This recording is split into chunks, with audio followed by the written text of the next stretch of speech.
Mayong buntag sa tanan mga higala sa igsunan ay hupunta nga anaata karon sa mga mayong panglawas. O pirmi kitang nagapasalamat sa itong labaw nga makagahom nga nakamata pagyapunta niining tayo sa kabuntagon o nakasudong pagyapunta niining matahom nga dagway sa kalibutan.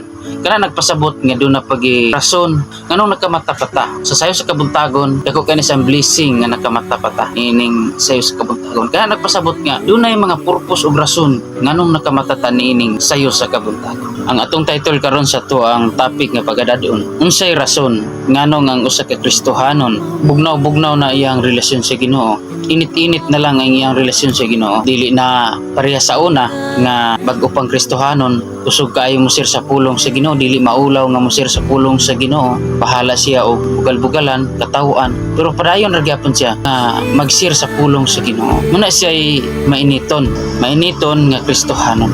Ang una kay isunan, dapat dili nimo undangon ang imuhang pakikunik pirmi sa Ginoo kanang pinaagi. Kanunay kang hingampuon diha sa Ginoo. Dili nimo undangon ang imuhang pagtuon sa pulong sa Ginoo. Kanunay nimong pangitaon ang kabubuton sa Ginoo ug kanunay kang pagtuon sa pulong sa Ginoo.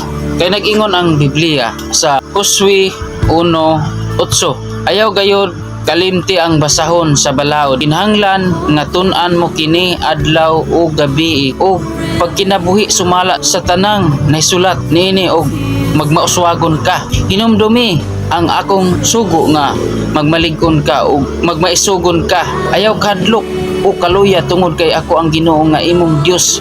Mag-uban ka nimo bisan asa ka. Tinaw kayo kay isunan ang kasulatan nga ang Dios nag-encourage kanato na ayaw kadlok, ayaw kaluya. Usa sa mga rason nganong ang usa ka Kristohanon murag ningkang Asya sa punuan kay nasayod man ta ang punuan si Jesus ug kita ang mga sanga. Once nga mukang ka sa punuan, dili gid ka makapamunga. Kon mo distansya ka ni Jesus, mo distansya ka sa punuan, ano aragod ang usa ka sanga ni bulag sa punuan makahatag ba na siya bunga. Siyempre kay isunan dili siya makahatag og bunga. Muna nga dili na to kalimtan ang Biblia, dili na to kalimtan ang pulong sa Ginoo. Dapat basahon nato ni adlaw o gabi kay ang atong mga nakatunan sa Biblia, mga bersikulo, mga atong mga namemorya, malimtan na nato. Ayaw gayud kalimti ang basahon sa balaod. Kinahanglan nga tun-an mo kini adlaw o gabi. Mao na mga kaisunan, tun-an adlaw gabi para dili nato malimtan ang tanan nga mga kabubuton diha sa Ginoo. Tungod kay ang Biblia kay isunan mao kini ang pulong sa Ginoo. Ug ato pong i-check ang atong kaugalingon, atong i-double check atong kaugalingon ng atong mga kaubanan, mga Kristohanon bapod.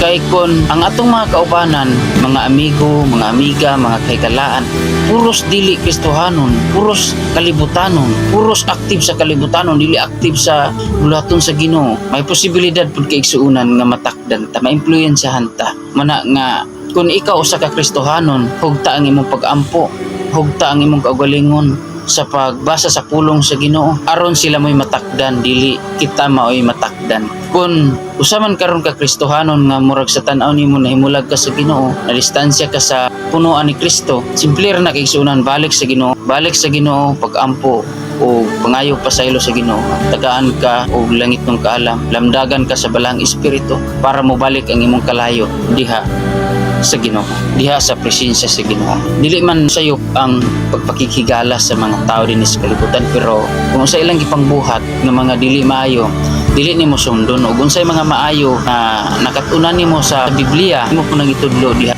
kanila. Kung sa man karon kay Kristohanon nga naluya o init-init na lang una nga dili na kaganahang basa sa pulong sa Ginoo, siguro na doon na kay addiction ba. Kung unsay naani mo karon, isurrender na sa Ginoo, itugyan na sa Ginoo, kay ang Ginoo nay bahala nga mobag-o diha nimo. Kung unsay mga nakababag diha kanimo nga mga nituok diha kanimo nga mga kahilayan dinhi sa kalibutan, isurrender na sa Ginoo, ihatag na sa Ginoo. Lord, ikaw nay bahala nini. Duol sa Ginoo ug andam kang pasayloon ug pangayog pasaylo sa Ginoo kay siya andam nga mo pasaylo. Kung taas na kag time sa imong cellphone nya, wala na kay time sa Biblia o gamay na lang kay time sa Biblia, kana tugyan na sa Ginoo. Disiplinaha imong kaugalingon, ikaw mo makontrol sa imong kaugalingon ug dili ikaw may kontrolon sa maong cellphone. Pwede man mogamit kay cellphone pero kinahanglan na dunay disiplina. Ang imong tan-awon sa cellphone kanang mga makaayo, mga Kristohanon nga nagwali sa pulong sa Ginoo para daghan kag makatunan, ma-apply nimo sa imong kinabuhi, ayaw po na siya.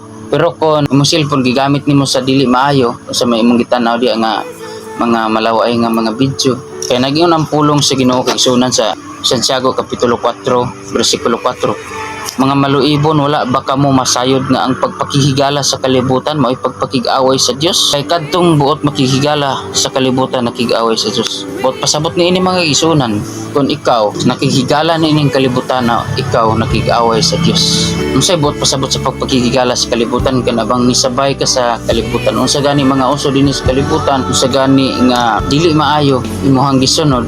Pagpakig-away na sa Diyos. Makaingon tas ko galing wala man ko nagig-away sa Diyos kay ko tarong kubutan mo. Walay tarong, eksuna walay matarong, wala bisan usa. Ang mahimo lamang matarong ang tao kung mosunod siya sa kabuton sa Ginoo.